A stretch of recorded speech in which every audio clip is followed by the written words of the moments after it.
Welcome to the Long Take Review, a film podcast with one eye always on the Oscars race. I'm your host, Jen Bankard, and I'm here with my friend and Baba Yaga in his own right, PT McNiff. We're talking John Wick 4 today. Hi, PT. How's it going? It's going well. I guess we're back. I guess we're saying we're back. Yes, we didn't get enough when we're covering the Oscars, and now we're like, oh, maybe we can just keep going with this, which is really exciting. So yeah, as I said, John Wick 4 is our main topic. We're going to be reviewing that film today.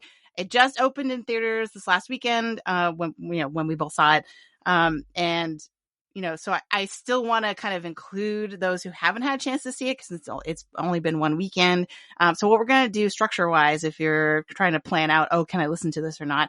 We're going to have a spoiler free conversation first, just our general reactions and some sort of like guidance or recommendations. If you're on the fence about whether or not you want to see this movie, we'll kind of talk about that, who should be seeing this movie and who shouldn't probably.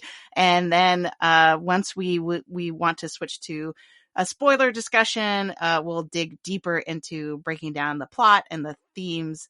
And there are some doozies with this movie in terms of spoilers, I want to say. So that's, choose wisely as you go forward. But first, before we get into that, we do a really, really quick movie news check. So PT, what's been going on in the news lately? Have you seen any trailers that you're excited for, or kind of like what's been on the brain in the movie world? I mean, in terms of news, though, it seems like for some of our interests that overlap here on the show, they were just announced a couple of big premieres at Cannes, the Cannes Festival. First is Killers of the Flower Moon, the upcoming Martin Scorsese movie, and presumed, I don't want to say Oscar frontrunner, but Oscar play for sure from Marty and Apple Studios, and also apparently premiering there is Indiana Jones and the Dial of Destiny. They would be there. Yeah, that hit social media today, I think, right? And that's pretty fresh, Mm-hmm. fresh news. And I remember being at once surprised and super excited, but also sort of thinking, oh, does this mean it's actually really good? Right. Because presumably it wouldn't be premiering at Cannes if it weren't really good. Yes, although Indiana Jones and the Kingdom of the Crystal Skull also premiered at Cannes. Oh, it did? Nope. There goes that theory. That's really interesting. Solo, a Star Wars story, premiered there. So they just really love Lucasfilm at Cannes, which I don't think I really knew. I have this stereotypical image of Cannes as being kind of like very stuffy and not very open to pop culture stuff. So that's fascinating. I think the out of competition zone is sometimes has real commercial stuff. I want to say that I think I saw that there was one of the prequels also was there. I think Revenge of the Sith, episode 3. So yeah, there is that sort of commercial element. I would love to believe it means that it's a marker of quality, or at least confidence, if nothing else, which maybe there also was for all of those other movies. However valid the confidence ended up being for the audience. That's super exciting. I'm also very excited about Killers of the Flower Moon. That's supposed to be a noir sort of mystery.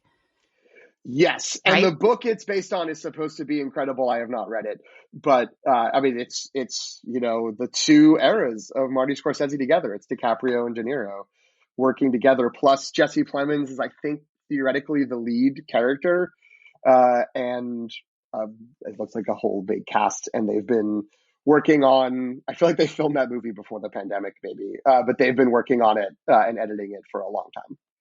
The female lead in that, Lily Gladstone, I believe her name is. I saw her for the first time in a Sundance film called Fancy Dance, and she was amazing. So I was like, oh yes, like I'm so glad that she gets to be in this huge movie. That'll be exciting. My thing is that I think Greg, IonCanon.com, friend of the pod, and collaborator, is just posted, or he might have texted it to me, the movie poster for Asteroid City, the next Wes Anderson film came out, and it looks, I mean, it's just a picture of the crater in the desert, but it looks amazing. Well, it looks amazing because it has the cast on the right hand side, and the cast is incredible. It's like Margot Robbie is like the 15th name on it. It just keeps going. Yeah, that's All the amazing. people, all the people who are in it. Yeah, that's. I guess the trailer for that coming out tomorrow as we record. So by the time people listen, it's probably already out there. Right. And it is coming out. I did know, maybe this was already known. It was news to me that's coming out June 16th. And that's the same day as the new Pixar movie, which also got a new trailer today, Elemental, Oh, right. which only looked okay. I watched that trailer. It only seemed Oh, fine. It looked kind of like what if you did Inside Out, like a kind of again. But it's the elements instead of emotions. But, it's Pixar. I'm sure it'll be pretty good. And it is, penciled in, I'm sure, for the best animated category. right. I wonder where they'll go from here in terms of it seems like every film they make now gets more and more high concept Mm-hmm. and abstract. And so it's like, will they loop back to something really basic and mundane after this? I don't know. But yeah. All right. Awesome. Well, that's good. That's a lot of good stuff. That's buzzing to get excited about. You mentioned that we had texted back and forth about the trailers before seeing John Wick.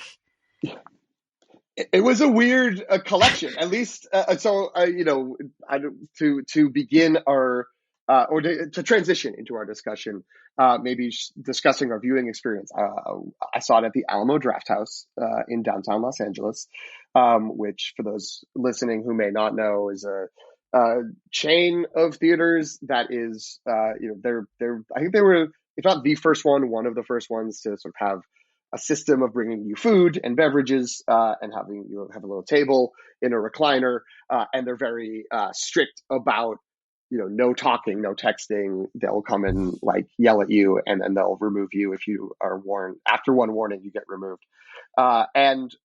It's a great theater. I really like going to. It's sort of our preferred theater now that the ArcLight is closed.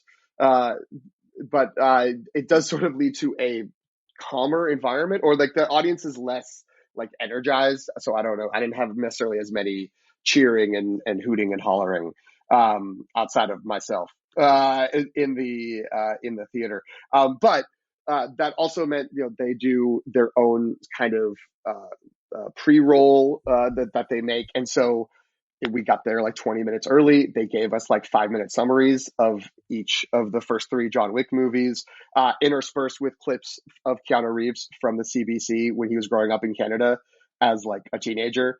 And then all these trailers, which was a really weird mix of like horror movie, like genre movies, and like potential blockbusters, which I guess makes sense as a sort of intersection of what John Wick is and the John Wick franchise is. But the one that really stood out that I hadn't seen this full version of it. I think I had seen like a little bit of it, is Beau is Afraid, which is the next Ari Aster movie that feels still creepy, but not quite as much of a horror movie as Hereditary and Midsommar, with Joaquin Phoenix and Nathan Lane and other people who I'm not remembering right now. But it definitely looks like, it's gotten some buzz as like, oh, this could be Ari Aster's like breakthrough with awards. He's broken through in terms of box office, but in terms of awards consideration, and it felt like it is very sort of like family, but also weird and different, like genres, and like it looks like it turns into a stop motion movie at one point, and there's like a lot of weirdness is happening in the vein of potentially like Everything Everywhere All at Once. So it's possible that may be seen as another spring release that is, in that mold. Are people going to sort of move to that as a potential candidate for future Oscar? Yeah, that Oscar would be buzz. really interesting. And like, I think I've heard a lot of critics say, does this open the door? Does Everything Everywhere's success open the door for other genres like horror?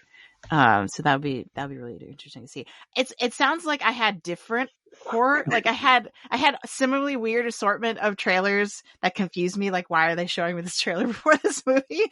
But they were different ones. So I think the main one that I remember was Evil Dead Rise, I believe is the name of the next Evil Dead movie. And I had heard about that when it premiered at South by Southwest. And it was a whole thing on the internet of like, there was a guy in the audience who became very hostile, and everyone sort of like booed him out of the theater. But then the people talking about it were also like, also the movie's like, not like, it's okay. And I just remember watching this trailer, one, being confused. Why are all these horror trailers before John Wick? Like, I'm not that big of a horror person. And I don't feel like because you're going to see John Wick, automatically you're interested in all the new horror movies. Like, that was a confusing choice to me. And then after I saw this full trailer, which seemed horrifying, and not something I would probably want to watch, then the Evil Dead Rise title card comes up, and I'm like, that's an Evil Dead movie? What? So, yeah, I was just baffled all around. So yeah, it didn't seem funny at all. It just seemed like pure straight horror, which is weird to me for Evil Dead. Yeah, which I usually like. Well, I was going to say the weird thing we also did get that. That was the first trailer, but it was coming off the back of like, coming up in like at the theater is they're doing a screening of Evil Dead 2. And so they're like Evil Dead 2 with like a rowdy screening where it's like, everyone will like say parts of the movie back or blah, blah, blah. That's like one of the things that the theater will do sometimes. And then it went right into the Evil Dead Rise trailer, which seems like it's trying to be a very serious horror movie, which is just sort of like, oh, okay, why are we doing that? Like, isn't the point is that like it should at least be like kind of quirky and funny? But I don't know, either it's not funny or they didn't think the funny would play in the trailer. But yeah, that was a weird choice, and that did set the tone for like what's going to happen with these trailers, which sort of had it was like genre. And then it sort of peaked up with like, okay, blockbuster. We got a Guardians trailer. We got a Mission Impossible: Dead Reckoning Part 1. Another potential Oscar player, maybe below the line, which that looks great. And then some sort of stranger genre things on the other side. A like Finnish, I think, movie from the studio that brought you John Wick, which is always a good billing, which is like a John Wick kind of guy, but killing Nazis in the 40s. A movie called Yes, Zuzu. we had that one too. I believe the tagline was, "You've never had so much fun watching Nazis get killed," or something like something like to that. that effect. It was, that one made sense. I was like, the style of this movie, that it's over the like sort of over the top, bombastic, flashy action sequences. It's a guy on a mission to kill everybody, right? Like, I was like, this tracks. This is the thing that probably should be previewing John Wick. All the other trailers I saw didn't make any sense. But anyway, we should start actually talking about John Wick 4. So yeah, again, this is the spoiler-free section. We will make sure we announce very clearly when we're going to shift over into spoiler mode. But for now, what's your general response? What was your relationship with the John Wick franchise going to this movie, and how'd you like it? I loved this movie. I had a great time. That's the headline. I recommend anyone who has the remotest level of interest in seeing it should go see it. We'll discuss in more detail who may or may not have interest and why. But yeah, I thought this was excellent. I have enjoyed all of these movies. I went and saw the first John Wick when it came out.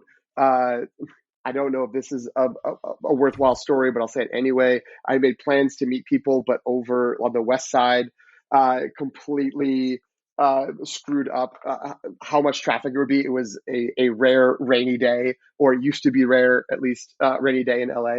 And so like I left my house and it was supposed to take me 35 minutes to get there. An hour later, and I had only gone like a third of the way. And so I bailed and went on my own to a different movie theater to watch it at the same time, because I was like, I'm just going to see this movie and I'm not going to be able to meet my friends. And so I watched it alone and was like, this movie's amazing. And have, have enjoyed it each sort of step of the way. We can maybe, when we get into the spoiler territory, get into some of the, what I like more or worse across all of them. My initial reaction leaving the theater was I liked this one the most since the first one. But maybe when I watch all of them again, I will feel differently, but I'm on a high. I'm on a high from this movie. I'm very positive with it. How about you?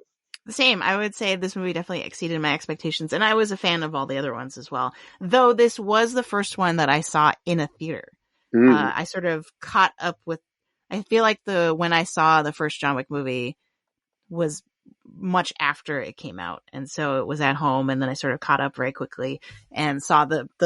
I think I saw the third one around like soon after it came out, but didn't get to it in the theater. Um, and I am similarly sort of like, wow, this is the fourth of this franchise, and it's still blowing me away, and it's still really great.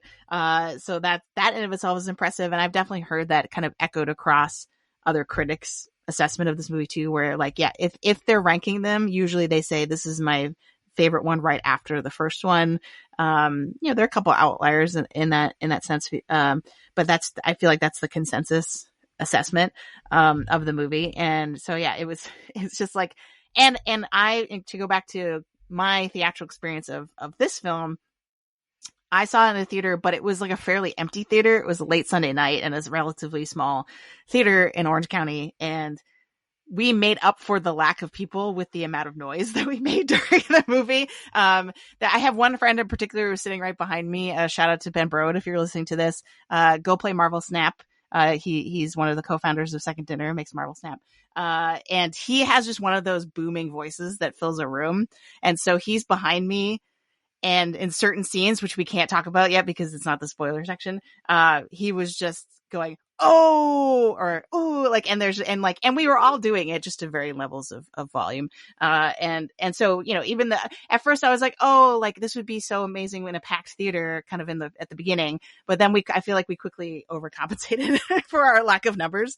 So it was a really fun time. And I think at its core, if we're thinking about like, do we recommend this movie to people and who do we recommend it to? I feel like it just is a really fun time at the movies. So I feel like if you yes. like action movies and you're okay with lots of violence, because that is a prerequisite. Like I'm not just recommending this movie to anybody. You have to like a certain type of film that is very violent and sort of like puts the stunts and the action and the fight choreography at the center, right? Like that's what this movie is about. I think what sets the John Wick franchise apart from other action film franchises or even other IP franchises is like it is all about the stunts and the fighting, but it actually has a pretty decent story underneath, like, and I say story as opposed to plot. I feel like this is one of those movies that where you have to kind of distinguish between the two. I feel like Mm-hmm. I'm really invested in John Wick as a character because all of these movies sort of like give us a core of his character and his motivations and stuff like that in a way that makes it very compelling. And then the building out of the world, this world of assassins, just from like a fantasy or sci-fi, even though this isn't really strictly in those genres, like the fantasy or sci-fi world building, I feel like is very strong, where it's like a very consistent, like, oh, this is another world that you want to learn about. And so from that perspective, I feel like this is definitely worth the time if you are into that kind of movie. What do you think? Like, who are you recommending this movie to? Yeah, I mean, the bar is definitely, like you said, you have to be okay with a violent movie. This is does not hold back. It is a very violent action movie. So anyone who is like, I don't really like that. I don't gain enjoyment from watching the choreography and execution of scenes of people fighting, scenes of people shooting or chasing each other. That doesn't give me any sort of joy, or just like I don't want to see a bunch of people shooting guns at each other. Like that is not going to be enjoyable. Then yes, you should not. Those people shouldn't see this movie, and everyone else should. Like everyone who is okay with that, like should give it a shot. And for reasons that I think that you really nailed it. Where it's it is one of the movies that is sort of based around set pieces, and there's what, it's 6 or 7 maybe that are sort of the like, oh, it's this sequence, or it's this sequence, it's this sequence in this location, or it's this sequence where these things happen. And there are a lot of movies like that that exist, and then everything in between is either boring or disinteresting or just flimsy. And this has the sort of dual layer action. I'm describing it like a pill, but it's got a dual layer action of like a very core, basic, understandable character motivation. And it's from the first movie. If we can dip into slight spoilers for 3 movies ago, it's a character whose wife has died, and then he has a dog that he got from the wife to sort of be like, take care of this when I'm gone. And then bad guys come and kill his dog, and he's basically spent the rest of these movies like avenging that, or continuing the fallout of what happened from avenging that. And it's just sort of like, yeah, anytime that's like there's a reminder of that, or anytime that there's any kind of, it's like, yeah, I get it, like, cool, all in, got it. And so it's very distilled and simple. And then there's this, like, the margins of the movie is this crazy world of assassins and international intrigue and like etiquette and codes and rules and laws of this underworld that never fully comes into focus, but like you always get enough information for what you need to know to like understand what's happening. And all of that is interesting enough and also mysterious enough that you're like, cool, I'm enjoying that. And like you don't realize that it's kind of just linking you into another big action scene. Right. So I think it feels deceptively easy to have like those elements put together, but it's rare. It doesn't happen that often. And this is just this kind of action movie genre filmmaking executed at a supremely high level. Had you rewatched any of the previous films before seeing this one? I didn't, and I wish I had. I did sort of rely on, and it paid off, that the theater we were going to, this is one of the things they do, is they have, especially for a big movie that they will be showing a bunch of times, they will do a special pre-show. And if it's a sequel, like when I saw Wakanda Forever there, it was like, oh, here's a whole rundown of Black Panther and the Avengers movies and blah blah blah. So I was like, they're probably going to give me a recap. I don't need to watch these movies again beforehand. And I'm glad they did, because there was stuff that was like, especially the third movie, where I was like, oh, I didn't remember that at all. But I do think, in terms of, if the question is like, do you need to have seen it? It's certainly like the allure of that mystery of what's happening on the edges is probably lost if you haven't sort of followed the building blocks of what came before. That said, I mean, if you are like, I don't want to commit to 6 hours of, or however much it is, maybe it's up to 7 hours of 3 previous movies, I just want to see, bang, bang, fight, fight, shoot, shoot. You could go and have a great time at this movie. Yeah, I also did not rewatch any of the movies in anticipation of this. But I also didn't get your handy dandy. This sounds amazing. Like, I should be going to this theater. The sort of like the catch up summary. Previously on of just for movies. And I did not have that. So I went in kind of cold, having not seen any of the movies for a really long time. And I was totally fine with it. I just rolled like you're saying, it was pretty easy to kind of be like, oh, right. Yeah. I kind of remember that there was a guy that he killed in the other movie. Oh, okay. Like, let's roll with this. And I really feel like they do a nice job of just being like referring back to things just enough. Mm-hmm. So you're like, oh, okay. I kind of understand for the purposes of the scene, like what's happening. And I don't, but however, right after I saw it, I went back and read the Wikipedia pages for the plots of all of these movies. They're very complicated in writing, like, which is amazing. I feel like it's like, because they, first of all, they don't really need to be, and they all kind of make sense. Like, it's not like it's, at first I was like, oh wow, is this a lot more convoluted than I thought? But then I was like, no, if you actually think about this leads to this, like, it does track. It's just a lot more complex than what I remember.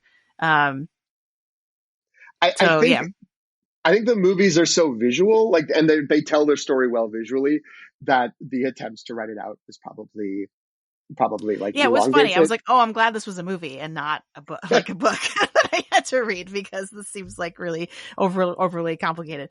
So I think, I would say, in terms of, like, again, this is mainly for folks who haven't seen the movie yet. If you haven't watched, if you're new to John Wick, I mean, I think you should watch.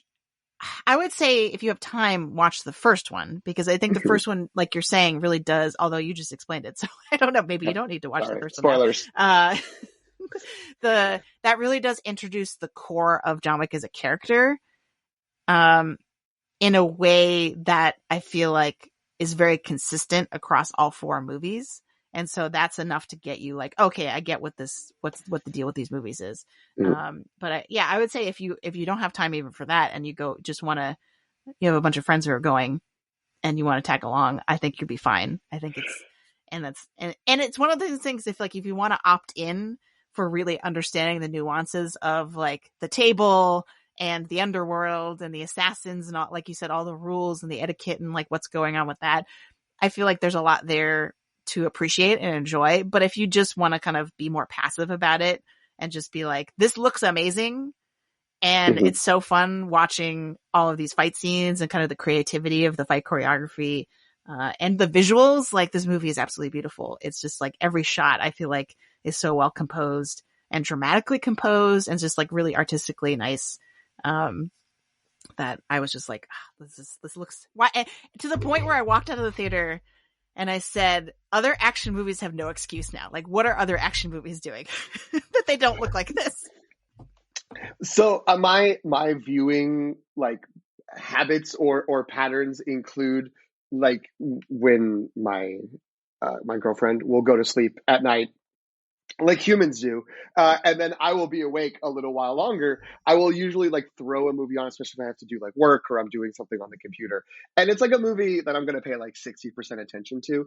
And I had put on the 2018 version of Robin Hood with Taron Egerton and Jamie Foxx, and I had watched like a little more than half of it. And then I was like, this isn't good, but whatever, like it's happening. Then that was one night, and the next day went to see John Wick Chapter 4, and then the next night finished that Robin Hood, and it was a real shame for that Robin Hood movie, because like I jumped back in right into an action sequence that was just like cruddy CGI, like overly chopped up editing. You had no real idea what was going on. It was just sort of like, right, like this is what like a middling action movie looks like after seeing, after you get this fillet of a movie. I also would say that if you like James Bond movies, this is really for you, because it is sort of like more grown up and better executed James Bond. And I say that as someone who loves James Bond movies. But I feel like, don't you, especially this fourth movie, because it does the globe-trotting exotic locale thing, right? Mm-hmm. There's all these like sort of like iconic global backdrops, and like it definitely has sort of like especially like a European sort of flavor to a lot of the sequences. And I feel like if you like that about James Bond, this is just like a very well executed version of that, where it's like, oh, character we like, who's very brooding, travels from country to country shooting people. like if that's something you like about James Bond, I feel like that's something that you will like about these, because it's really well done. And that's especially true of the fourth movie. I don't know if I would say that about the first movie, you know what I mean? Because the first movie doesn't really do the globetrotting. But this one, I felt like this is like Carmen Sandiego with murder. Yes, I think the third one started down this path too of like, I mean, I think the second one had the first like go to another city. The first one's entirely in New York, and then the second one was starting to go to another city. And I think they've just been adding locations per movie. So yeah, I could definitely, especially the Daniel Craig, because like that sort of violent, like real kind of right. It's got the grittiness aggressive of the Daniel Craig Bond movies, but like hard are like elevated in that way, or the violence. And again, like I would say, the action sequences are all executed better. The other sort of, I guess there's one group I would caution against, and one group I would highly encourage. The caution against would be, if there's anyone who it's just like they like to nitpick, or they're just sort of like, I don't know if all this fits together, because like it doesn't. Like this does not all fit together, and that's okay. Like, if you are someone who like cannot find enjoyment if it's just like, I don't think the physics of that would work out, then it's like, you're right, like it wouldn't, and you may not have a good time, because this is even for a heightened reality series. We'll talk about like the spoilers as we go into it. Like, it only gets more heightened. So if you've already sort of been questioning the series in general, then that may be something that could be a stumbling block for someone. But that said that, the other group of people who, if they haven't already thought like I could be interested in this, people who really like video games. People talk about there's no good video game movies, and there's frequently not. But like, this is in many ways a video game movie, including one sequence that is, I have no way to think of it as anything but a direct homage to a pretty popular video game, I think, pair of video games, in terms of how they set something up. But it's just like, like, this is the level, this is the little like thing you got to do to complete this stage, and then you move on to the boss, and then you move on to the next thing, and it's great. Like, it's really also fun. The idea that there are always more guys coming. Always got, yeah. There's, as soon as you think there's like there's a new wave of bad guys coming, once you think that you have a breather, no, the reinforcements, and they're tougher. They've got stronger armor, so you have to improve your skills to get it done. So yeah, again, it's hard. It's hard because, like, there's people who are. I feel like the people who wouldn't like this movie probably already know it, like, deep in their bones, that they wouldn't like it. I just feel like anyone on the fence who's even like slightly inclined, it's worth going. Yeah. And like Jen said, it is really worth going to in a theater. Even, I realized I was thinking that, like, oh, my theater was so quiet because no one was like standing up and like stamping their feet or anything. But there were a lot of oohs and ahs and oofs for violence things. And I don't want to say all of these movies, but certainly this movie, it like the cackle per minute rate from me was just incredibly high. I just think in the first like 3 minutes, I was cackling like 8 times, like as soon as the movie started, and it's that's wonderful. That's a wonderful thing. I agree. Also, and I think we'll wrap up the spoiler-free section now, but if you are a fan of martial arts films or like any sort of Hong Kong cinema, right, action movies, I think this is also really great because it's heavily influenced by that.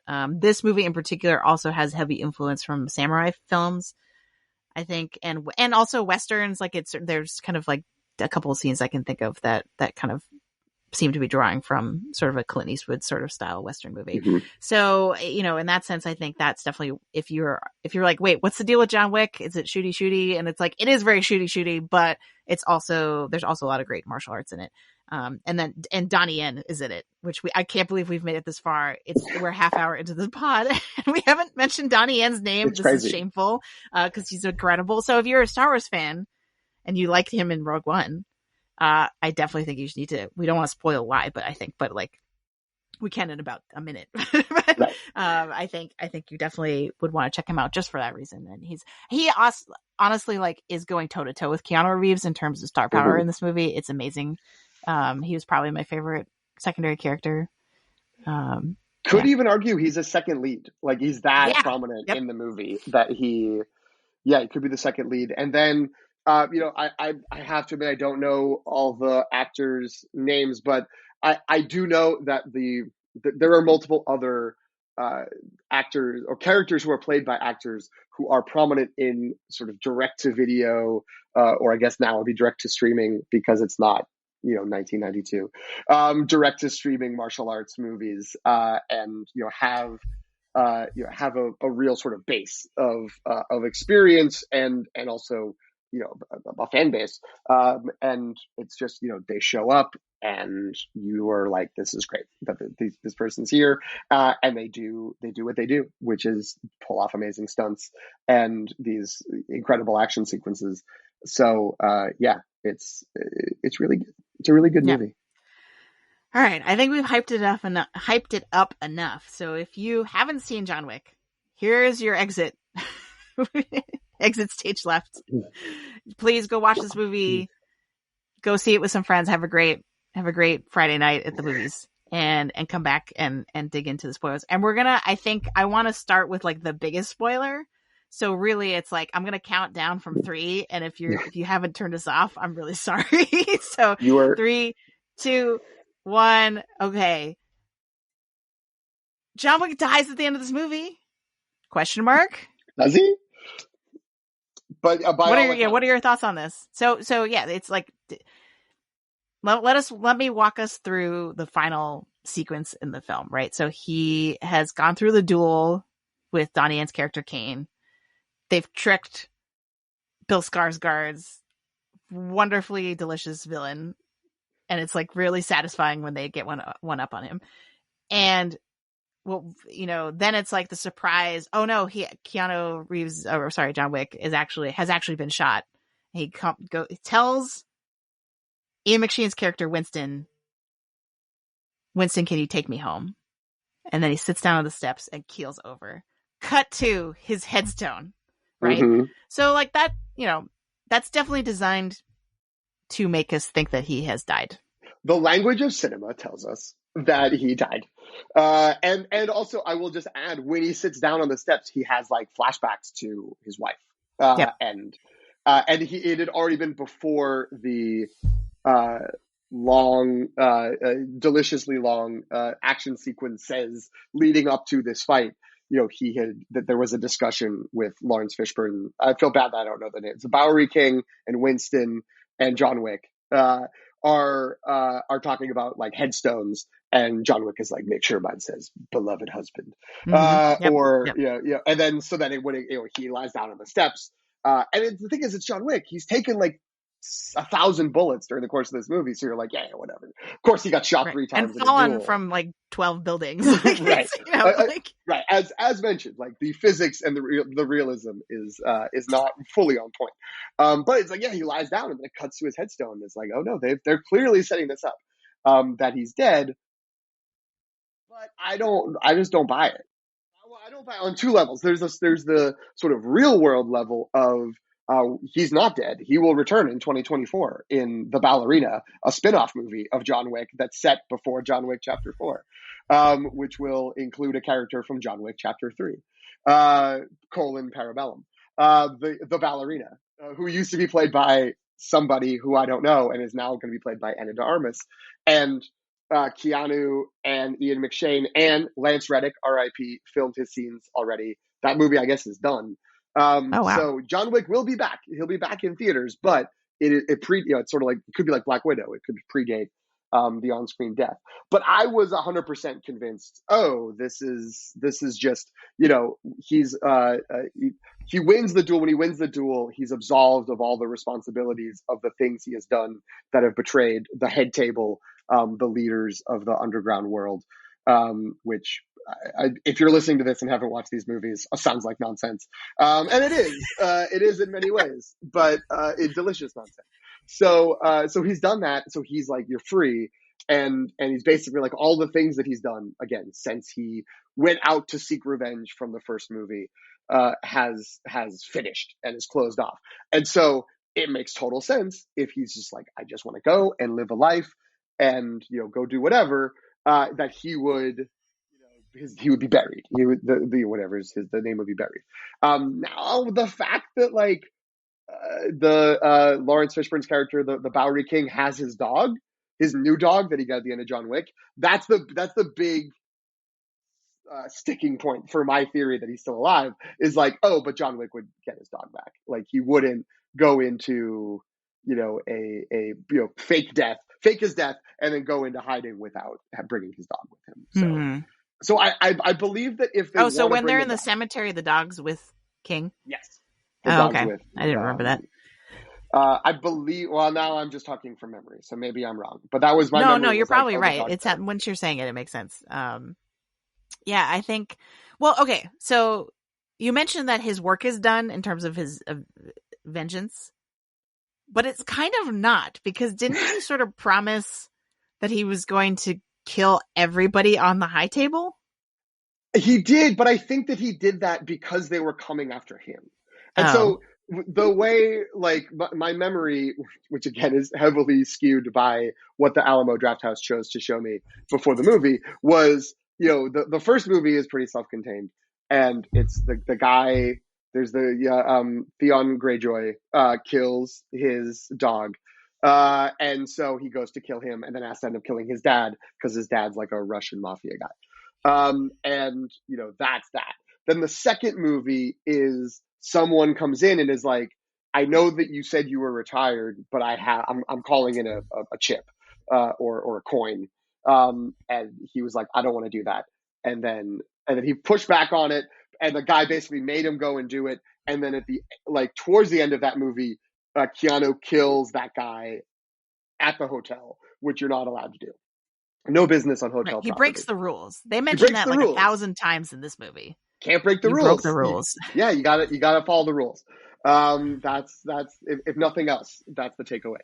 And so like everything from the end of the second movie through the end of this movie felt like him being like, they're after me because I broke the rules, and I'm just going to keep breaking rules because otherwise I'm going to die, blah, blah, blah. And so, when he was saying, I'm going to go and kill everyone at the head table, it at the time felt to me like that's the only way I will be free of like all of this. And then they found this sort of approach, this loophole. And by they, I mean Ian McShane's character, Winston, proposes like, here's a way out. Basically, like, I think the answer is John Wick is dead until Keanu Reeves and his collaborator decide director they who want to make made these another movies are like, if we made John Wick 5, we'd make so much money.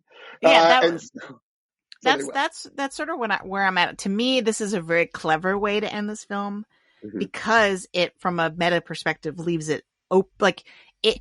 To me, if they said, for whatever reason, we're not going to make any more of these movies, right? Keanu Reeves wants to retire. He's like, I don't want to be Tom Cruise. Like, I want to live the end of my life not worried I'm going to die in a helicopter. Right? If that's the case, I feel like this movie works, right? It's if we take it literally at face value, what we saw, he died, right? Like, and I think it's neat, it's clean, and it works. But I feel like the way that they shot it also could leave it open to, oh, he just faked his death. We showed you that all we showed you was that that there was a headstone with his name on it, right? We didn't actually show you, and like he collapsed, but like later he recovered, right? Like the door is 100% open for them to come back in with no problem, with no one's gonna raise an eyebrow if they're like, he's back. So people are just gonna be happy there are gonna be more John Wick movies. So I think it's really smartly played. Something I heard, and I can't I feel bad I can't remember exactly which podcast this was. It was either Next Best Picture or The Big Picture, or both. But I feel like there was this behind the scenes story where they decided there was actually going to be John Wick 4 and John Wick 5 with this arc. But then because of COVID, they decided just to make John Wick 4. That makes sense, because one thing that it's not as surprising as not mentioning Donnie Yen for 30 minutes, but we never did mention, for the poor people who haven't seen the movie, it's incredibly long. Now, to me, it didn't feel long. Like, I was actually surprised when it became clear that we were entering the end game of the movie, because I was like, I thought this was 3 hours. And, they had not realized that like 2+ hours had gone by. But it is very long. It's an epic. So it would sort of make sense that they had maybe outlined this as 2 movies and condensed them into one. It's interesting, especially I think if you contrast the end of this movie with the end of chapter 3, which is like, it seems like things are going to be relatively okay. Then John Wick gets shot by his friend, and he gets rescued by the sort of king of the homeless people, the Bowery King, Lawrence Fishburne's character, and it kind of ends with just sort of like, don't you want to get revenge? And him being like, yes. And so it was like, oh, like, we're doing like, and I remember like up until the last like 10 minutes of John Wick 3 in the back of my mind being like, well, this is the best trilogy of the 2010s, are these 3 movies. And then it ended, and I was like, I don't think I can say that, because this is clearly not a trilogy. They're ending with setting up a new movie. But then on the Big Picture podcast with there's an interview that Sean Fennessy did with the director, whose last name I'm reasonably certain I'm going to mispronounce. It's Chad Stahelski. That sounds right. Stahelski. And he was talking about how it was like, well, we finished John Wick 3 and we didn't know if we would do any more. So we were promoting it and, just talking about like, man, it was like, this is, it's one of those, to continue the James Bond comparison, kind of sounds like whenever Daniel Craig would talk about James Bond, where it's like once it was finished filming and then the promotion was happening, it was like, oh my God, I never want to do this again. And then a little time would go by and you'd be like, okay, actually, sure. Right. And so they were like, 3 in a contract negotiations later, he's back. Exactly. So, again, yeah, maybe that's it. But the Stahelski story is that he and Keanu Reeves were doing the last bit of promotion in Japan, which is like the last major place it came out. And they like essentially like started like riffing in a bar about like what it is they want to do. And like Stahelski was like, I want John Wick to have a Lawrence of Arabia scene where he's on a horse in the desert. And then Keanu is like, I want to have a big fight up a flight of stairs. And then Stahelski is like, I want to fight in a club that's just waterfalls. And it was just like, boom. And they like worked out all these like sequences like in a night. And then we're like, okay, I guess we're going to do John Wick 4. But it would be absolutely crazy to me if they ended after 3, which is clearly setting up another movie. So like that would have been strange. Whereas now it's like, it's very clean. If they want to end it, This story makes a ton of sense. It feels very self-contained, with the space for there's going to be that offshoot movie. There's going to be a TV show that's coming out at the end of this year, I think, the beginning of next year. That's young Winston and young concierge, young Lance Reddick. That's going to be on Peacock, I think, or Paramount Plus. I did not know about this at all. This sounds great. It's 3 90-minute movies. It's like old school Columbo style season. It's 3 90-minute episodes of TV that's set in the 70s at the hotel in New York. I'm in. Sounds great. I'm in. Like, I'm gonna watch and that. So that's the thing, is they could keep doing that without necessarily it being, putting almost 60-year-old Keanu Reeves through the grueling nature of filming. Wow, it's really well and truly a franchise now. That's amazing. And honestly, like that's the part of the movies that I eat up all the world, like I said earlier, all the world building stuff, like all the rules of the high table and the etiquette. And I'm just like, give me more of that. I love the idea of like honor among thieves, or in this case, assassins. And how there's like, and the rules are really elaborate, but universally understood. And just sort of the finery and the elegance to a lot of the high table and kind of like the associated power structure, and how, the iconic scenes where it's just like a chair and a table and some like nice stuff in the middle of this crazy backdrop, like in the middle of the desert. Right. Or, in front of the Eiffel Tower. I love all that. So having a TV show to kind of really explore the ins and outs of that world, and not necessarily tied to John Wick as a character, I feel like I would also be interested in that for sure. Yeah. And the markers and everything has kind of like a gothic old world feel to it, which I really love. And definitely I feel like was even maybe more prominent in this movie, with all of the like especially when we go back to was it Roma? I want to say Ruski, but that's not what it is. the Russian house or family. Yes. Right. The place where he was adopted, where they tore his ticket. Oh my God. Yeah. Like,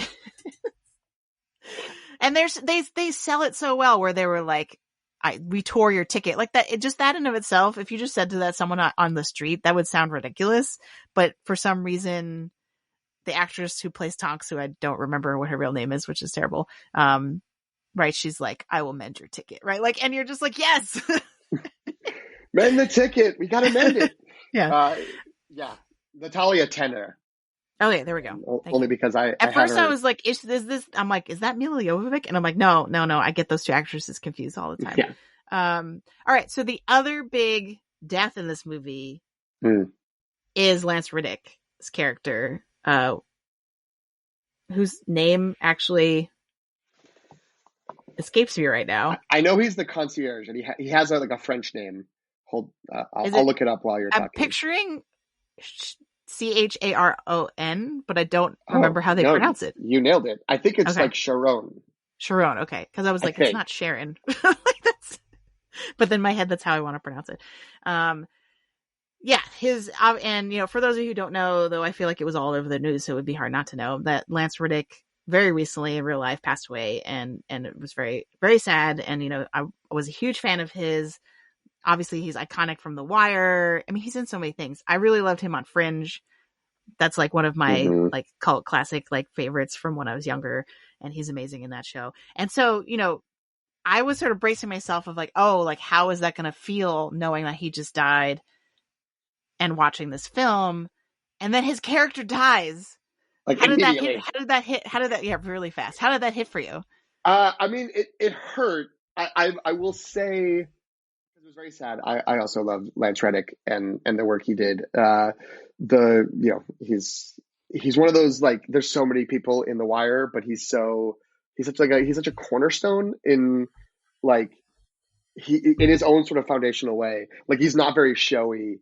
There's a lot of like clips that you would show of a bunch of other people first before you would ever get to one of his scenes, but he's so good at what he's doing. He's steady. He's a steady presence in the show. I think that's why. Yeah. And he carried that forward every time he showed up. It was just like, oh man, like I'm so happy. It's Daniels. Daniels is here. Yeah, I went in. I mean, I didn't know. I had avoided spoilers. I had no idea.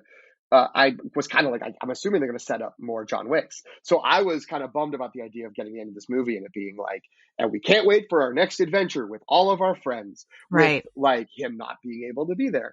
So like, it was shocking. It's, it is early in the movie, and it is, it's meant to be like a shocking twist. He's just executed by the bad guy, the Marquis. And it's, and again, in these movies, because people get shot all the time, you're just like, oh, this guy just got shot. But like, he might be fine. Like, they'll take him away and blah, blah, blah. And then he dies. And it's just like, oh no, like it's very sad. On a weird level, I was happy that he was able to bring closure to the character before his time passed. That's, I would, yeah, it definitely made me extra sad in that moment.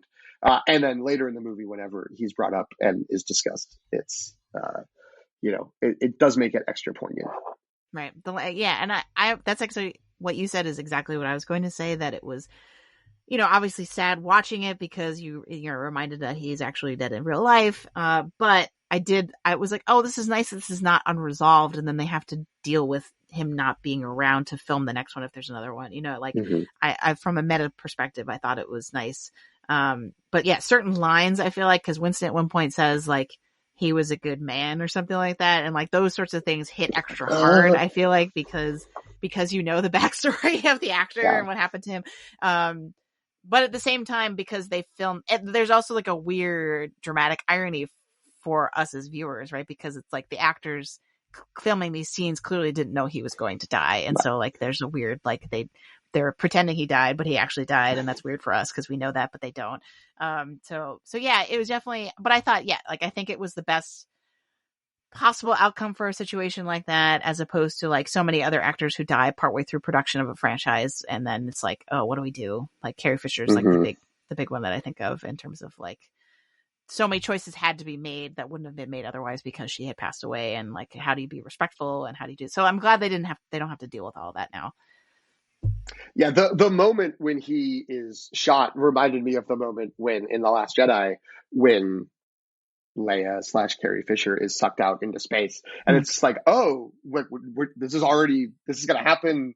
We just have to deal with it. And unfortunately, Sharon did not have the force that could allow him to put himself in a position to be saved. And so, that did not have the same eventual outcome, but that was the same immediate reaction of just sort of like, oh my God, like I have to stare this in the face, like right now in the middle of this movie that I've been enjoying, and suddenly deal with mortality. But yeah, it was an unwitting but still appropriate sort of epitaph, I guess, for the performer. So I'm looking at our rough outline of things, and I'm like, pivot. Tonally, like, what's your favorite fight scene? Probably is not a great one to follow, so I'm going to switch it up a little bit. And I want to talk about the themes, because actually, like, I think the idea of brotherhood and friendship, and like, even though we're all cold-blooded assassins who have to kill each other and turn on each other potentially, the idea of like, you know, where does your, not just like loyalty, but like how at what point does following all the rules of this game no longer work, and then you kind of like choose to go against those rules, and for whom do you choose to go against those rules? And I feel like you know, Lance Reddick and Sharon's death in that context, I think makes a lot of sense, right? Because that's sort of like the loss of him, and he was one of the characters who was like, because he was the manager, no, concierge. That's concierge, because Winston's the manager, right? That, you know, as the concierge, he's like this like reliable, supportive presence, right? He represents the safe haven of the Continental, right? Especially for John Wick. And then, so the idea that like he's the one that dies makes them all feel like, wait a minute, like what are we even doing here? Right? And that theme like echoes out. So like, in terms of that, like, what did you see? Because obviously we talked a lot about like, the plot is something if you choose not to engage with, you kind of don't have to worry about with these movies, right? Because that's not really their priority, right? And I think that's totally fine. But you know, in this one in particular, I did feel like there was an incidental, perhaps, but in an attempt to have some kind of like thematic glue. And like, what did you pick up on anything when you were watching? Yeah, I mean, there's something interesting about the dynamic, I guess, between, or the tension between the sort of like we were saying, this underlying like there's an order to the chaos of the world, and you know, in particular, you know, and that order comes from rules and I mean, not laws per se, but sort of the laws of these organizations. And you know, it's all like it's hitmen and assassins and murder and all these terrible criminal things. But it's like, well, we follow these rules and we have these things that we have to do, and that's what has to be done. And that's so like, again, like it's so appealing, and it has all this, like you said, that sort of gothic or classical elements to it, that of the way that it looks and the way that it sounds, and the way, you know, the sort of the formality of it, where I believe, I could be wrong, Winston is the manager is the only one who calls him Jonathan, Yes. who sort of like, I must use your full name, because that's what people do, and how often they just acknowledge each other as like Winston, Jonathan, and like the back and forth there, that there's this formality of society and sort of civilization, but then there's also the sort of problem of this top down like power structure of like the table, that John Wick has been fighting against like the whole time, because he's just sort of like, you know what, like sometimes I got to do this thing that I got to do, and I don't really care about you, or your rules. And you know, again, I will threaten all of you. Like I will come after every single one. And you know, the beginning of the movie, that the Lawrence of Arabia scene, which to briefly cackle per minute, like opening of the movie, it's like he's punching something. Lawrence Fishburne's giving some like crazy speech. He walks in with a suit bag. So you're just like, well, he's getting his suit back. That's great. And then like literally, I feel like it's within 2 minutes, he's doing the blowing out a match cut literally to a desert sunset. And it's just like, yeah, we're doing it. We're Lawrence of Arabia.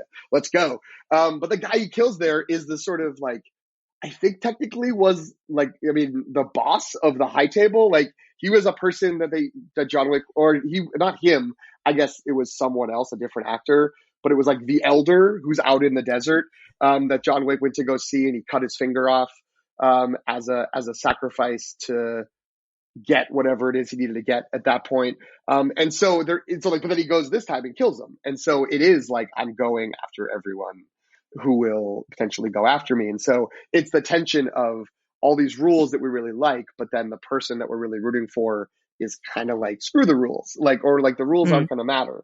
And so, you know, I think that interestingly ties in with what you were saying about like, maybe it isn't the rules that matter, but it's about these people. It's about the sort of brotherhood and connection. It's not like the Continental, and it's not, you know, the hotel. It's not the rules. It's not the whole like network and system of people, but it's the actual individuals. Right. And it's really questioning sort of the ecosystem, the delicate ecosystem that they've set up, right? In terms of like who's really benefiting from this and who's getting exploited, right? The assassins, right? And I do feel like in this film, through Donnie Yen's character Kane, we really get that, right? Because his whole thing is he's basically being held hostage, right? And he feels like I have to fight my friend because otherwise they've got my daughter, right? Like they're gonna go after her. And then I feel like he and the manager of the Osaka Continental were sort of two sides of the same coin, right? Because like his thing is like, you know, I love you, John Wick. You're my best friend, but like there's nothing I can do. My hands are tied. Whereas the manager of the Osaka Continental, who I can't remember his name now, was Koji. Koji, thank you. Has the opposite reaction, right? His daughter is like, "What are you doing? Like, you can't get the whole high table mad at us." But he's just like, John Wick is my friend, and this is what you do for your friends, right? And it was so clear cut a decision for him. And I love that contrast. I love the idea that like, you know, for whom do you break the rules? Like if you're really that good of a friend. And then Winston has a line, I feel like towards the end of the movie where he's like, or no, sorry, it is Koji. Koji, right before he dies, I think says something like, what is friendship if it is convenient? Or something like that. Right. And so he's clearly kind of made a stand and willing to accept his own death. Right. So yeah, I just like the thematic, and I don't remember those sorts of themes being in previous movies necessarily. And so I thought that was like a really nice, bonus, like, cause like, you know, it didn't need to have themes as we've established. I would perfectly enjoyed this movie without themes. So that was a nice bonus, to have in there. I would think if we went back and watched the other ones that there's some sort of a theme. I don't know if like maybe any theme came through as strongly as this. I will note for the listeners at home, I don't remember the names of all these characters. I have my phone with the Wikipedia page pulled up. That's why I can look it up while Jen's talking, and fill in the information. But yeah, I mean, I agree with all those things you were saying. I think there's something interesting about how, you know, and maybe there's something to like John and Kane would never really like be super angry at each other, but this was unstated, but felt clearly intentional to me that Kane was in the position that John Wick would be in if John Wick's wife hadn't gotten sick. Like someone like the Marquis would have shown up and been like, we need you to do something. And if you don't do this, we're going to kill the person you love.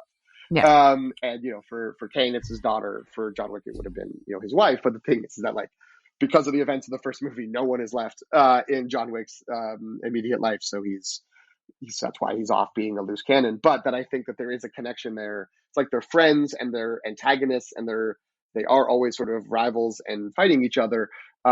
But are never, you know, they never sort of have real animosity. And I think it's because they know like where their station is and that either one could just as easily be in the other person's position. Yeah, for sure. And that's what makes their scenes together and their rapport really fun, I think, because it's like they're still joking around like they're friends. Right. But they're like, oh wait, but now we have to fight.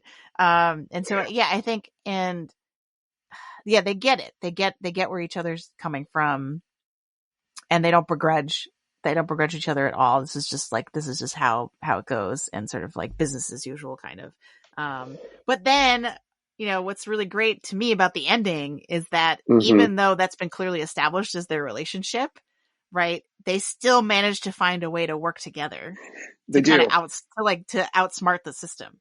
And so again, yeah, this idea of like breaking rules, like you were talking about earlier, that's so fundamental to sort of John Wick's arc, is like once he breaks the rules, then he's just like has nothing else to lose, and he's just like, let me keep breaking all these rules. But then it's like with this movie, they use the rules to win. Like that's like they play within the rules to finally to gain victory over the Marquis. So it's like the idea that they're not, it's the knowledge of the rules, which arguably they might not have without Winston, I guess, but it's their knowledge of the rules and how the rules work. And also like the old ways or the old rules. I feel like they reference that a couple of times where it's like, there's some weird idea that like there are rules that people don't really talk about anymore, but you have to have like read some book somewhere to know that Right. they exist. I don't know, or the charter for the table. Right. To know and be like, like actually, like, you know, Appendix B says this, and to kind of like catch people out by knowing the rules. And so I just thought that was really interesting that that's ultimately how they kind of came together, was by knowing the rules and then knowing the loophole that would allow them to kind of gain the upper hand. Yeah. And from the perspective of our protagonist of John Wick, like, he only, once it gets to the duel, he only does that sort of the convoluted steps of basically like signaling to Kane of like, shoot me. I mean, like, it's a duel, they're shooting at each other, but he says something that clearly like Kane gets. Right, it's coded. It's like he's like, I forget what the exact only phrase is. well, who clings to life dies and who clings to death lives. It's something like that. Yeah. Yeah, and which somehow Kane, is code for fake shoot me and then we can win. Right. Well, no, it was like, I'm not going to shoot, you shoot me, and like, they knew right. the guy, the real bad guy, the Marquise would say, you know, he's so arrogant. He's like, I want the coup de grace, I want the last shot. And then, you know, that gave Keanu a chance to kill him because Keanu hadn't pulled the trigger. But like, all of that is only necessary to save Kane, because he could just kill Kane. And it's John Wick, presumably he could do that. But like, all of these steps, all those extra steps there at the end are because he wants to, you know, like, save Kane. Like, Kane gets liberated too from all sort of demands, because that was his, the deal he made with the Marquis. And the Marquis agrees before he gets his head blown off. And so, yeah, there's something of like the banding together and working together to make it happen. Had you clocked that John Wick hadn't shot in the last segment of the duel? Because it was like in the back of my mind, I was like, there's only one shot there. But yeah, like, I didn't notice that. I'm not that observant. But it was, to me, it was more when Kane is like, do you want to have the final? Then I was like, then I sort of like, okay, they're faking him out. This is great. So yeah, I knew right before John Wick says, or like whoever it is that says he hasn't fired. Like, I knew, I had guessed that was what was going to happen, like right before that, like a couple seconds before that. Yeah. It was great. Which is great. Because it was just in time enough to be like, which is obviously is what they're going for. Yeah. All right. So what's interesting is, like, I love that the duel is the last fight here, because it is like, considering all of the flashy fights that we have up until this point, that it's this really like gentleman's duel, like really stripped down thing. But at the same time, I feel like if I'm picking my favorite, I'm trying to segue into our next topic. If I'm picking my favorite action scene or fight scene, that's definitely not the one, because it's like pretty basic in terms of like there's not a lot of fighting happening. So what, you know, leading up to that final scene, which is really dramatic, but you know, from a stunt perspective is not the most, not the standout. So what were some of your favorite fight scenes or action sequences? Because there's so many to choose from. It's really, there's so many to choose from. So I mean, I've got three that I feel like I need to discuss. If you discuss at least one of them, I have no problem with that. I'll start with the staircase, which is the penultimate sequence in the movie. It's the big sequence before the duel, at the church. Sacré-Cœur? It's something like Sacred Heart. That sounds right. Yeah. I assume it's Sacred Heart. In my mind, I was like, I could translate that, even though I don't know French. But you know, it's which is a church at the top of a hill in Paris. By my understanding, I can't say I know that, but I read that afterwards.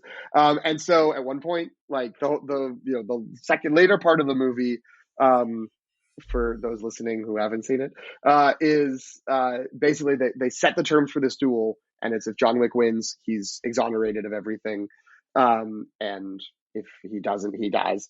And then the bad guy is somehow this is one of the things where I was like, why is this allowed? Like, why are they allowed to still try to kill him? The bad guy keeps bumping up the price, the bounty on John Wick's head. So all the bounty hunters in Paris are coming to stop him. And so he's trying to fight through all them. And the last bit is he's at the bottom of a staircase. He has to fight upstairs. It's a total video game sequence of like work your way up the stairs. The stunts are amazing. It's impeccable. Everything's going like super great. He makes it to the top. And then the like right hand, the top henchman of the Marquis shows up and just pushes him down. And he falls all the way down the stairs to the bottom and has to do it all again. But then Donnie Yen shows up to be like, I'm going to fight with you, even though they're making their way up to duel each other. But they're just sort of like, we both have to get there to like we both need the chance of exoneration. And so then it's the two of them going up the stairs and fighting even more people. Because as you said earlier, just more waves of dudes. Always more thugs. There are always more coming around the corner. Oops, all henchmen are all showing up. So I'm going to say that one. That one was just phenomenal. That's a really great one. The moment when you realize he's rolling and then he keeps rolling and keeps going, that actually got probably the biggest audible reaction in my theater. Mostly probably from my friend group that I went to go see it with. But we all were like, "Oh no!" Like he's all the way back at the beginning. And as there was one more audible reaction, which is from a character that we haven't discussed yet, or Mr. Nobody. Mr. Nobody and his dog. Yeah. The most audible reaction was the character that had tried to kill the dog. That also had happened. He'd had his there was a big like gruesome reaction when he had the knife with his hand. But no, for listeners, I was gesturing, cutting my hand. Yes. Sorry, that was not podcast friendly. Well, I just thought you were a bit like, you should talk about the hand thing. I was like, oh, okay. I thought you were giving me a heads up. No, he has a dog and the dog's with him. And in the John Wick universe, defending a dog is highly valued. So he has been tasked, to kill John Wick, and he's going to get $30 or $60 million, a little unclear. And then instead, because John Wick had protected his dog when he didn't need to, he's like, I'm going to help John Wick in the staircase fight. And when they finally take out the guy who is the main henchman of the Marquis, who was the guy who was about to kill the dog walks up and pees on him. And that was the one time there was hooting and hollering in our theater. Everyone was like, yes, everyone was excited. That's fair. I like that. I was going to say that one of the, because when I thought you were going to say the scene where the Marquis makes him cut through his hand, because I think that was another really loud moment where everyone's like, oh no. Okay. So to pause for a second, because I love all of this. And I really actually like the Mr. Nobody character, but my big criticism of this movie, if I were to have one, which I guess I do, is I just don't know what his character is doing in this movie. Like, I like the character. I'm interested in the character. I like that he has a dog. But other than that one payoff moment, which, I mean, I don't think I would trade. So I'm not saying, like, let's get rid of Mr. Nobody. Right. Because I love that moment where you see John Wick. He has the choice of, like, shooting Mr. Nobody or shooting the guy who just hurt the dog. And he very, like, visibly turns, right, to protect the dog. And that earns the respect of Mr. Nobody. Like, that was an amazing moment. And I wouldn't give that up for anything. So, but the same in terms of, like, the story, I just didn't understand. Because at first when they introduced him, I said, okay, he's a guy with a dog. This franchise likes dogs. Mm-hmm. Does that mean somehow he's going to be like a double agent of some kind? Or is he trying to trick the Marquis? Why does he keep calling the Marquis? Right? Like, is it just his motivations to me were not clear in a way that was not, like, mysterious and therefore fun. It was just confusing. And then once the moment where he sort of changes his outlook, because he's like, wow, John Wick protected my dog, and my dog is the most important thing. And in this moment, we are now bonded forever, right? Because we both love dogs. So, other than that, once that happened, I was like, oh, he's in here just for this. But then he just sits on a bench and watches the rest. And I'm just like, what are you doing here? I don't understand. I mean, he gets to cackle. He's the audience stand-in at the end. He Stand-in? gets to cackle on his bench. I agree. I think, I wouldn't necessarily. I wouldn't want to anything out of this movie if someone was like, you have to.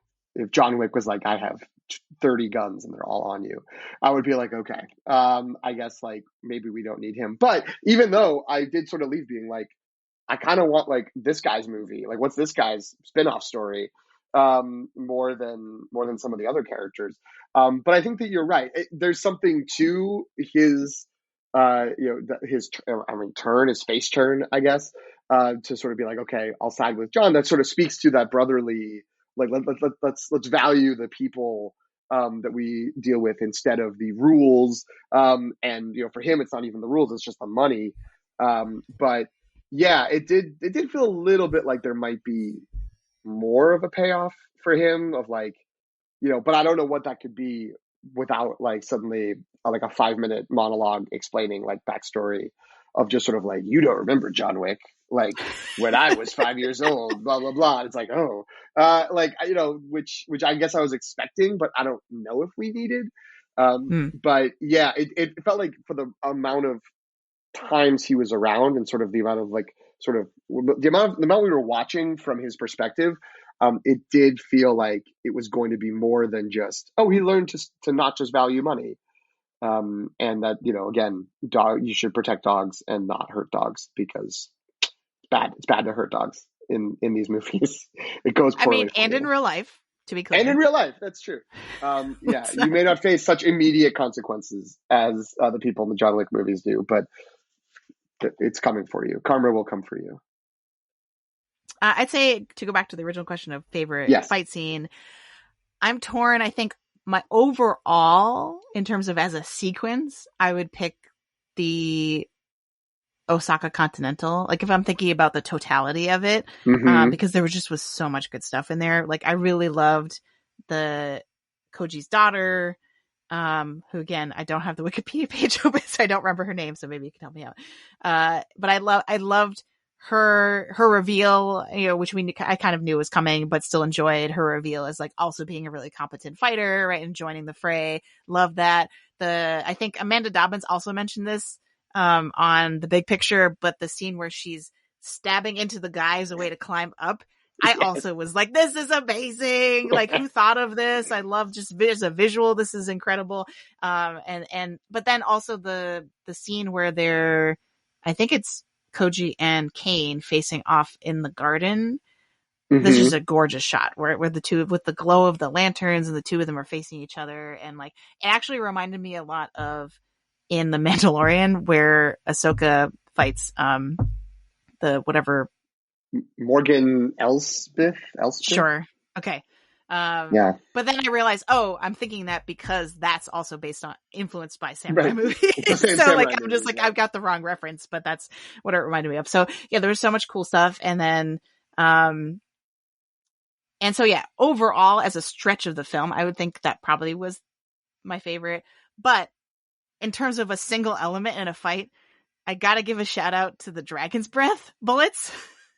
Oh my god! The like half shotgun, I think that's what Sean Fantasy called it, half shotgun, half flamethrower.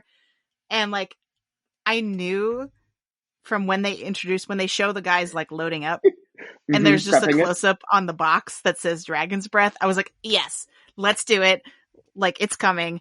And then it really did not disappoint, where it's just like, and then that's because that sequence visually is so interesting, as a bird's eye shot, kind of like, and this is the one I think you earlier you said is based on is heavily influenced by video game visuals, right? Is it a specific video game? Okay.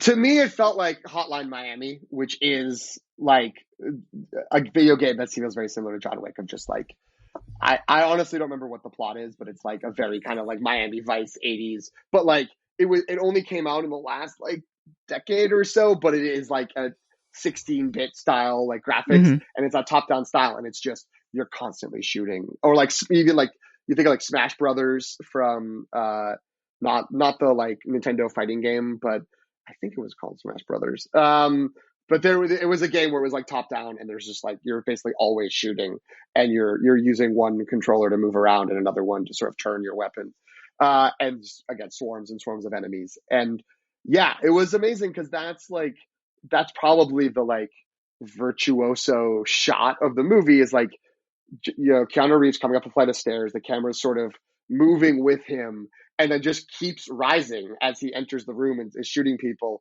and then just perches in like top down bird's eye view, and it's just a full like Metal Gear work through of I'm just naming a bunch of games that reminds me of, I guess. But a whole No, it's great. like series of things, and like that weapon feels so video gamey, like where because I also listen to the Big Picture podcast, and Sean Fenix is like, I've never seen a weapon like that, and it's just like I have. It's like like a fire shotgun. I don't know what it's called. I don't think it's real, but like but as like a cinematic visual, I thought it was incredible. Where it's just like because it's basically tiny fireworks coming out of a gun. And it just it made it just and that combined with the lighting in that scene and the camera angle, it was all working together. And I feel like in a movie I haven't seen anything like that in a very long time. Yeah, sorry, I didn't mean to dismiss the scene. That was you have named my second and third scenes. I was going to say nice. Right. So we were in line with what the best action scenes were. The other, and this will be the last, I think, before we move on. The last thing I'll add is like what I didn't mention earlier in the Osaka Continental scene is like the introduction of Kane's character and how he fights, and how he's setting in the tapping. I feel like and it's just like incredible acting from Donnie Yen, where he's just like constantly tapping on things to sort of feel the vibrations, I assume, right, and or to hear, right, because he's blind, and then how the scene where he sets up the little motion sensors. Yeah, because I think I'm dumb. Like I was like, I wonder what those are gonna do. And then, like, because I was like, oh, are they helping him? Are they like are they helping him sonically in some way figure out where to go or like where people are? I didn't think they were motion sensors. And so when the guys come through and you see that it's like beep, beep, beep, beep, I was just like, this is genius. I love it. Yeah. It's just like someone going into like a convenience store. It's the same. It's just like Home Depot, bulk purchase motion sensor. I thought it was a bomb. I was like, oh, it's going to be a little bomb that blows up and takes some guy out. Didn't even think twice about it being anything else until the sensor happens. And again, cackle time. We have somehow not mentioned that Donnie Yen's character is blind until now, which is why you made the Rogue One reference earlier. It is interesting that now it feels like, Donnie Yen has made so many movies, throughout his career, but now his I think it's fair to say his two biggest, Hollywood, North American roles and performances would make many people be like, oh, I guess that guy's blind. Like he plays the blind martial arts guy. Also Hero. I assume you're counting John Wick and Rogue One, but in Hero he's also. I guess I thought Hero was a Hong Kong movie, but maybe I'm wrong. Maybe I'm misremembering. Anyway, you're right. And Hero, he also, he's really cornered the market. I mean, you're probably right. Technically, it probably is not Hollywood, but it's like, I feel like it made it across. It was big. Like it was big. Yeah. Right. It was like next to Crouching Tiger, Hidden Dragon in terms of like, it's sort of like Crouching Tiger, Hidden Dragon is the Spirited Away. But then, Hero is like the Howl's Moving Castle or like it's like the next. It came in the door that Crouching Tiger opened, and everyone was like, yes, and it made a bunch of money. If you're a Miyazaki fan, that's probably not the best analogy, so please correct me or give me a better one. Give me a better comp. But I think, so yes, I think, and what I love is that his blindness is never, at least to me, right? And obviously I am an able person. I'm not blind. And so I can't really speak to the authenticity of this, but to me, they really seem to represent his blindness not as a disability, right? Or like it's not a hindrance, right? He's just, like his fight style is formed by, like influenced by it and has to kind of be built around it, but it is distinct in a lot of ways because he's blind, but it's not, at no point is he seen as like weaker because he's blind. Like there's maybe one time John Wick like tells him where someone is and he's like, thanks, man. Yeah. But that's really it. Yeah. The only moment I can remember is when they're in Berlin, another great sequence that isn't in my top sequence, but the Berlin thing where they're meeting. Oh, with the water. That's with the guy, who is he's a British martial arts guy who's in a fat suit, who I thought was Steve Coogan the whole movie, but he's It's not. Scott Adkins. He's Scott Adkins. Correct. And he's handing out the cards like we'll do one hand. And at one point, like as a joke, because Donnie Yen like realizes this guy's going to be cheating, he like picks up his cards and looks at them and goes, "Oh," and then puts them down, even though it's like he wouldn't know what the cards are. And like that's the only time I remember an explicit like I'm blind, like he's like calling it out, and he's doing it, and it's as a joke, and felt appropriate for for the scene. So yeah, I'm with you. I don't know, I think anytime someone is performing with something, a quality, an ability or disability that it's like, oh, well, couldn't they have had someone who actually has that? But I can't speak to that, but it felt like a non-condescending performance. Right. It wasn't like a joke that he was blind. Exactly. Right. Okay. So we are going to move towards wrapping up. I guess any other standouts for you that we feel like we haven't mentioned?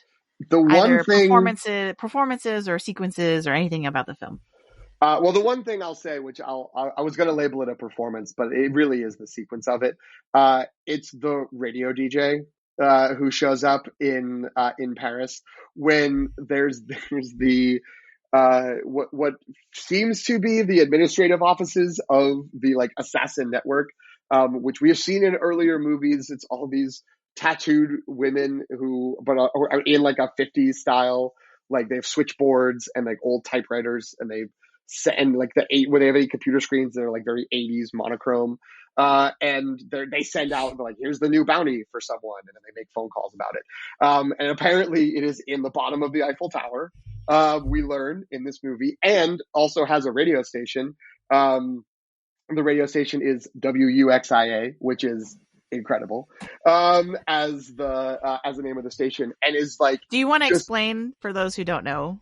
Because not everyone might know the reference. It is, I believe wuxia is the way that it's pronounced in Chinese, and that's the term in Chinese for sort of like heroic tales, I guess, is the literal translation. But it's like the term for Crouching Tiger, Hidden Dragon, hero, for those sort of martial arts epics that have like a historical flair, but also that wire work that got imported into America via The Matrix and the stunt coordinator, who's now the director of the John Wick movies. So there's like, that's a whole genre. It's a genre of action movies. And it's sort of a shout out to that, which, again, like cackle, full crowd cackle. But yeah, it's this idea of, there's this woman who is playing these songs, which is like French versions of like classic pop songs, and just giving very thinly veiled updates about where John Wick is and how everyone should go and kill him. It's incredible. It's sort of like, it's the Warriors, it's the DJ from the Warriors, combined, a little bit. Maybe this is just my thinking on it, but it reminded me of the character Adrian Burbow. I'm not pronouncing her name correctly, but the woman from The Fog, John Carpenter's The Fog, who ends up like she's in her radio station, and it's sort of trapped there, but then gives the updates to everyone else about where the fog is and where it's moving. So just that was incredible. That was, given how we were at that point, 8-9 hours into the John Wick movies, I didn't think there could be another wrinkle of the sort of world building that would get to me as much as that did, and yet it did. No, how about you? I agree. I remember thinking like, oh, this would never show up in most other movies. This is so, it speaks to the stylishness of these films, which also I feel like makes them sort of rise above other films within the genre. And the world building, I feel like, if you are doing a good job building a new world that I want to learn more about, that's an easy way to hook me into your movie. That's why I flipped out over Dune. That's last year. And that's, any excuse to mention Dune. And so, I think it's those scenes, which functionally are not that necessary, right? Like, yes, they do lend a sense of dynamism to the fight sequence, right? Because it literally breaks them up, right? We're cutting back and forth between the cars crashing with each other in the Arc of Triumph, which we didn't even mention. Like, so many things we didn't mention. I That's know. okay. And then cutting back to just the extreme close up on her mouth in front of the mic. It's just, again, such a sense of style. I love it. All right. So to wrap up, I want to, when we review an individual film, I want to end with, since we are really obsessed with the Oscars, I want to end with an Oscars watch. So what do you think the chances of John Wick 4? Most people might not assume it has any chances, but do you feel like it has any Oscars prospects? So, it's a long shot, for sure. I feel like, sort of the one that if I had to make some sort of a bet on it, and I don't, but if I did, I would accept potentially sound, because the sound was incredible, and that's a space where it's like, okay, like this is just a big action movie. We don't quite know where else. It's not like really there are surely plenty of visual effects in it, but it's not obviously. It's very like sort of physical, practical work. So visual effects wouldn't really be a place for this. But I think that sound is the one that I think it's most likely to happen. Yeah. Now, is it possible this is this year's Top Gun Maverick, and this is maybe not above the line, but could it be the movie where it's just sort of like we get to October, November, December, and people are like, you know what movie? John Wick 4. Like, that movie was great. It made a bunch of money. Everyone is into it. And it's the culmination of this whole story. And it's just sort of like, do we want to like talk about the production design? Do we want to talk about the cinematography? Like, are we going to be into that? I don't think that would happen, but there's a potential path forward. There's obviously a bunch of other movies that could stake that claim. Mission Impossible could do that. Indiana Jones could do that if that is really popular. There's always the possibility of some, maybe Guardians 3 even could do that if that really like sort of closes the Guardians trilogy out well. I will. I've got a little pitch of what I hope something I want the Academy to do, and I think I'm not alone. Many people have called for it, and that would be to establish, and this would be a great year to do it, a stunt category, stunt performer. A lot of people have been pushing for this. This would be an amazing movie to win the inaugural stunt Oscar. The last time they tried to add an Oscar was when they were talking about the best popular movie, which was a debacle of an idea, but that wasn't announced until August. So I don't know what the process is for figuring out like what governing body or whatever has to like propose something. But it's March. And again, last time wasn't announced until August. They haven't put a new category in for over 20 years since Best Animated Feature was included. So, it feels like this could be the time. And if they did do that, there's no indication they're going to, but except for the drumbeat of people saying it should happen. But if it did, like, that would be the move. This would be the movie that could get in there for such a category. Yeah, no, that makes sense. And I've definitely heard, even before this movie came out, I've heard lots of rumblings about why don't we have this, right? It's past due. This is a huge part of the industry that just totally goes unacknowledged. SAG, I believe, has a best stunt ensemble, but yes, that leaves out all of the sort of crew, I think, behind a lot of stunts. Right. So yeah, I think it's definitely something that would be amazing. I would also put this in potentially for costume design. I love all the costumes in this, especially all of the Marquis' suits. Yes. Amazing suit work. And then some of the suits become functional in the story, right? The Kevlar suit John Wick uses, he covers his face and he runs around with his head behind his suit, which took me too long to figure out why he was doing that. I'm like, oh, that's weird. Oh, wait, it's Kevlar. He's protecting his head. This makes a lot of sense. But yeah, it would be great. It'd be great for this movie to have a lone nomination even somewhere. It would be amazing to get a little bit of acknowledgement. It would be wonderful. It's, it is March. I know we're in a post everything everywhere all at once world where movies can come out in March and win Oscars. But it's probably not going to happen. I don't think most people are thinking of it as an Oscar play, but it does have a lot of goodwill. It could carry forward. The only other category, I mean, I really like the music.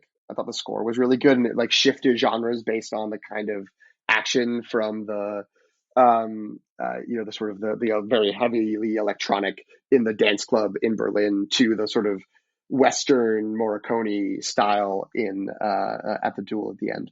So that's potentially something. I just assume it's going to get swamped by other movies as they go forward, but that's okay. The jacket, holding up the jacket was maybe like that was the biggest leap of like, okay, I just have to go with this. That's fine. The jacket's like a shield too. Which it led to, speaking of the sound design, the great, sort of joke at the end when John Wick's taking off his jacket, and the vest for the duel. And it's just all the sounds of the shells that have been caught by the jacket, like hitting the ground. That was hilarious. That was, again, this is not a believable movie. I have to suspend disbelief that it's like, okay, I guess that's how these things work and why he can keep getting shot at very close range and it's not a problem. And on that note, I think we've done enough. Yes. At this point. We've done half of John Wick Chapter 4.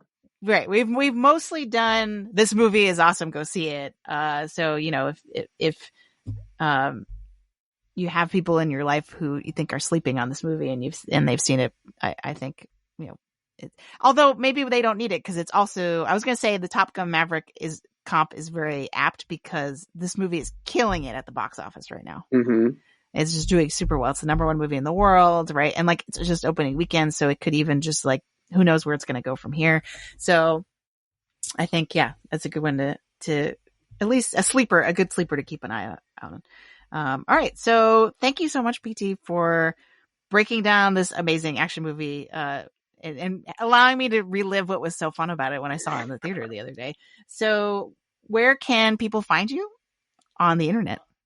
You can find me on many social media sites with inactive accounts under PT McNiff, PT MCNIFF, Letterboxd, Instagram, Hive, Social, Mastodon, some part of the Fediverse. I'm there, but probably Letterboxd and Instagram would be the best places to try to catch up with me. All right. Awesome. Thank you for having me, Jen. This was, as always, wonderful. And super glad that we got to discuss a very fun movie. I'm sure this is less fun to do when it's just like we didn't enjoy it. But I was glad to do it with this one because this movie's great. And everyone who's even potentially thinking about it should go see it. Awesome. I think next week we are hopefully going to have a movie preview, a year in preview episode potentially coming up. Or at least that's in the works. So stay tuned for that. And then also I'm trying to plan with Greg and his friend Ben, also known as Director Bennick, and a review of Air, the Ben Affleck, Matt Damon, Air Jordan movie, mm-hmm. which apparently is really good. Looks good. I wouldn't have guessed that necessarily based on the trailer, but apparently it's getting great reviews. So stay tuned. We're going to have lots more movie goodness for you coming up. So thanks again, PT, and until next time.